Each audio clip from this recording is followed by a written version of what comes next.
1 is under attack. Offensive zone is ready for deployment.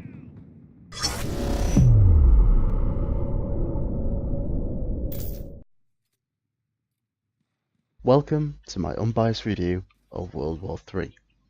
I'm not getting paid to say any of this, sadly. This is strictly a review video, so let's get into it. First, a little bit about the game. For those that don't know, World War 3 is a first-person shooter which is set in a not-so-distant future. Two sides are formed which you have to choose to fight for at the beginning of the game, the West and the East. These two factions fight it out over 4 maps which are based on real-life locations.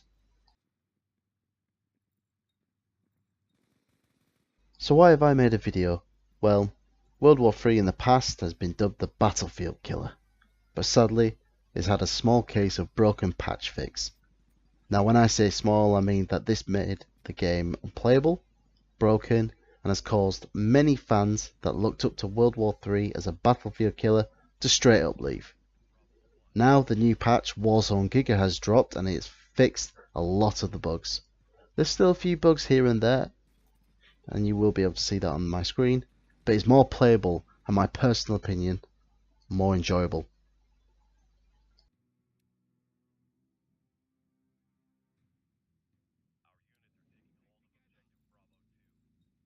I have played World War 3 for a couple of days now and I really enjoy it. The mix of tactical gameplay, the realistic weapons, the kill streaks and the run and gun gameplay. This has been a breath of fresh air. The fact that you have a choice of either playing it lone wolf or playing in the squad to attack or defend objectives and still gain points to get more kill streaks is a nice touch in my opinion. The customization available in World War 3 is next to Escape from Tarkov, which is extensive. So these are like your battlefield rewards. You earn points on the battlefield and then you can use them.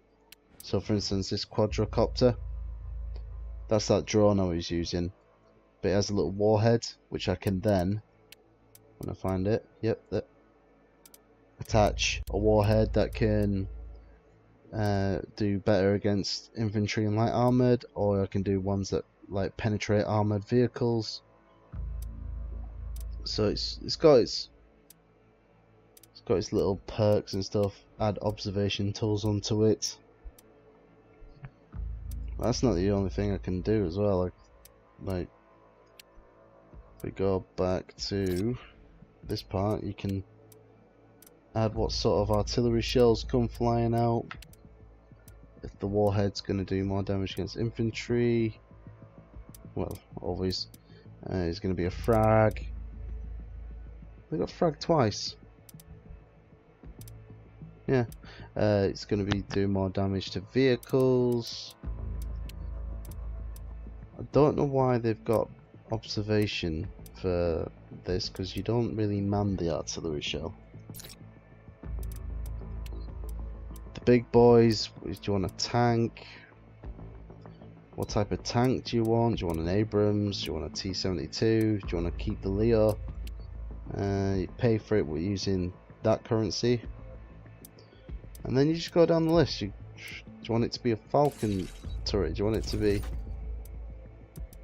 badass? Do you want fucking cannons that come out of fucking cannons with another cannon on top of it? Do you want, what sort of machine gun? What sort of turret do you want it to be like? It's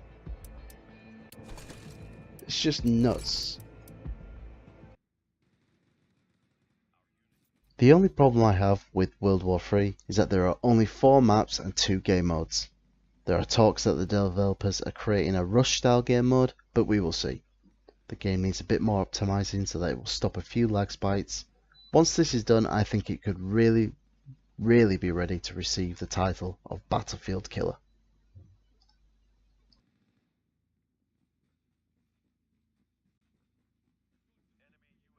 I hope you enjoyed this video. What's your thoughts on World War 3? Will the developers kill it off with more bad patches, or do you think they have what it takes to pull it out of the bag?